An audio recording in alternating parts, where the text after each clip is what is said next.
اللہ की कुदरत से बकरी बोलने लगी। एक छोटे से गांव में जाबर नाम का एक खुदगर्ज और सख्त दिल लड़का रहता था।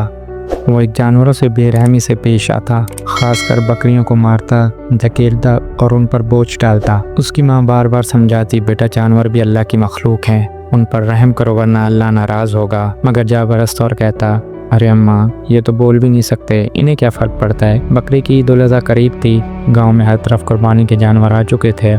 बच्चों के चेहरे खुशी से चमक रहे थे। जाबर के घर भी एक खूबसूरत सफ़ेद बकरी आई, लेकिन जाबर ने उसे भी आराम न करने दिया। कभी उसे दौड़ाता, कभी उसके कान खींचता। एक दिन इसने ज़ोर से बकरी को धक्का दिया, बकरी गिर गई। तभी इसकी माँ चीख कर बोली, जाबर बस करो, अगर इस बकरी की ज़बान होती तो तुम्हें सब कुछ बता देती। जाबर ने तंज़े अंदाज में कहा, हाँ हाँ, काश ये बोल सकती तो मैं भी सुन लेता। अल्लाह की कुदरत का मुज़ाहिरा देखें। अगली रात जाबर सो रहा था। ख्वाब में नूरानी चेहरे वाले बुजुर्ग ने कहा, ए जाबर, तुम अल्लाह की मखलूक की तौहीन करते हो। याद रखो, अल्लाह जिसे चाहे बोलने की ताकत दे सकता है। कल तुम्हें इसका सबूत मिलेगा। जाबर डर कर जाग गया, सीना पसीना हो गया। इसने इस ख्वाब को मजाक समझा और अगले दिन फिर वही रवैया अपनाया। लेकिन फिर कुछ ऐसा हुआ जो पहले कभी ना हुआ था। बकरी ने बात की। जाबर बकरी को एक बार फिर मारने लगा जब अचानक बकरी की आवाज़ आई, ए जाबर, क्या मैंने तुम्हें कभी नुकसान पहुंचाया? क्या मैं तुम्हारी खातिमा हूँ? मुझे भी दर्द होता है लेकिन मैं बोल नहीं सकती, लेकिन आज अल्लाह की कुदरत से मैं बोल रही हूँ। जाबर के हाथ से लकड़ी गिर गई, उसके पाँव कांपने लगे।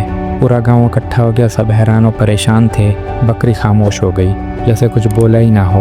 मगर जाबर जानता था कि वो सब सच था। दिल की तब्दीली। जाबर रोते रोते माँ के पास आया और कहा, अम्मा मुझे माफ़ कर दो, मैंने बहुत जुल्म किया। अल्लाह ने मुझे जगाने के लिए एक मुआज़ा दिखाया।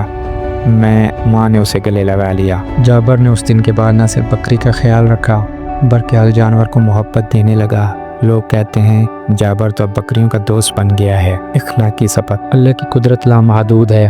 वो जिसे चाहे बोलने, सुनने या देखने की ताकत दे सकता है। जानवर भी अल्लाह की मखलूक हैं, उन पर जुल्म करना गुनाह है। रहमदिल इंसान की खूबसूरती है। जो रहम नहीं करता उस पर भी रहम नहीं किया जाता। मुआवजे सिर्फ कहानियों में नहीं, ईमान वालों की आंखों में भी होते हैं।